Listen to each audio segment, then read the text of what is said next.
Es un gusto muy grande ver a muchísimos jóvenes.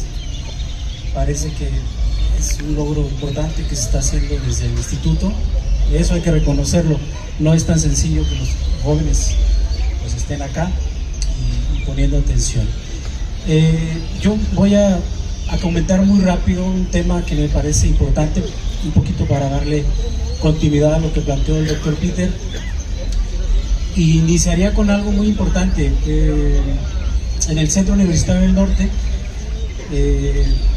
estamos participando, dando clases a los estudiantes wixárikas en Tuxpan de Bolaños, y tengo yo el gusto y el honor de formar parte de ese equipo.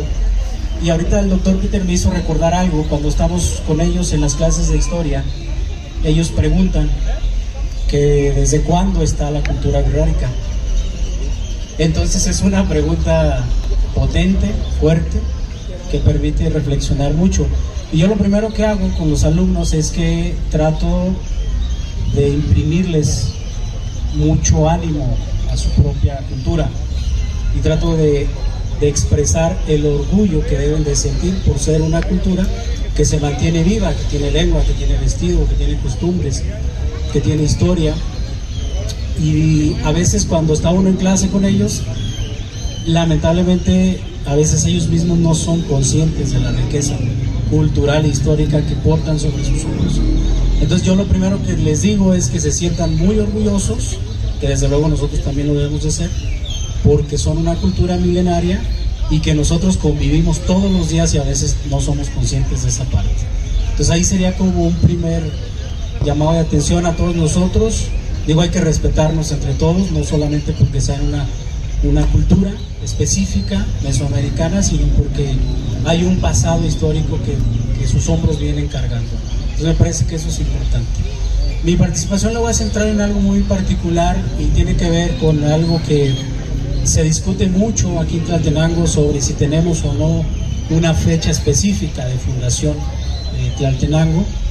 Y bueno, en lo poco o mucho, en el esfuerzo que yo he hecho de trabajo, de estar husmeando por ahí papeles y leyendo algunas cosas, me parece que hay un punto muy importante que habría que tener todos en consideración, que es que Tlaltenango, como un pueblo, como una villa donde ya hay españoles, donde también hay pueblos, donde hay indígenas desde luego, habría que pensarlo ya un poquito con seriedad, y ya con una organización un poco entre española, indígena, y donde ya se empiezan a compartir algunos elementos posterior a la guerra del Mixtón, ¿no? 1541, 1542, de ahí para adelante. Me parece que pensar la fundación de Tlaltenango como un pueblo, como una villa, posterior a esta fecha sería ahí como que también muy provocador, pero que también habría que hacer un esfuerzo importante para demostrarlo. Y me parece que eso se ha ido ahí como que transmitiendo de generación en generación a través de los historiadores. Uno de ellos, don Elías Amador, uno de sus textos, el tomo 1, él ahí por ahí hace una referencia en un pedacito, en unos 2 renglones, y él dice que Tlaltenango se fundó en 1542, pero él hace referencia a otro libro, y entonces siguiéndole la pista a ese otro libro tampoco da la fecha precisa, simplemente dice que probablemente Tlaltenango haya iniciado a partir de la guerra del Mixtón. Entonces es una discusión que se ha establecido en los ayuntamientos aquí en Tlaltenango. Me parece, lo hemos dialogado también con el director del instituto, que vale muchísimo la pena hacer un llamado también a la autoridad municipal para destinar un recurso importante y hacer un proyecto serio de investigación financiado, desde luego con el municipio, para poder tener certezas en cuanto a esas fechas de fundación. Y el otro elemento que quiero destacar, y con eso voy a cerrar, es el personaje, uno de los personajes importantes indígenas, líderes, ¿sí? Al menos algunos de ustedes han escuchado de Tenamastla como un personaje importante en la guerra del Mixtón, pero tenemos otro personaje destacado que es Tenquita, ¿no? Tenemos el mural aquí en el Instituto de Cultura, y también se discute muchísimo sobre el origen de este indígena líder, y a veces no nos debemos enfrascar en pelearnos ahora sí que la localidad o la nacionalidad de alguno de los personajes. Como ya lo decía el doctor Peter, habría que entendernos a partir de un valle, de una región que convive, que se interrelaciona, que tiene ciertos procesos de intercambio comercial y demás.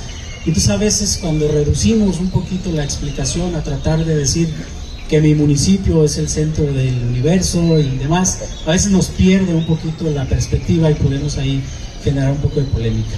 Pero sí destacar que este personaje tiene una relevancia importante, no solamente en la guerra del Mixto, sino pues como un personaje que se convierte en un líder importante. Poco se habla de él, poco se dice, hay fuentes históricas, históricas, pero son datos ahí aislados que luego vamos encontrando de manera muy escasa. Hay que irlo registrando, hay que irles poniendo atención, y bueno, eso lo vamos pudiendo lograr con esfuerzo y dedicación. Y cerraría mi participación pues invitando sobre todo a los jóvenes a que lean. Hay que leer bastante, hay que hacer el esfuerzo de la lectura para poder tener estas preguntas ahí inquietantes como ya se han dejado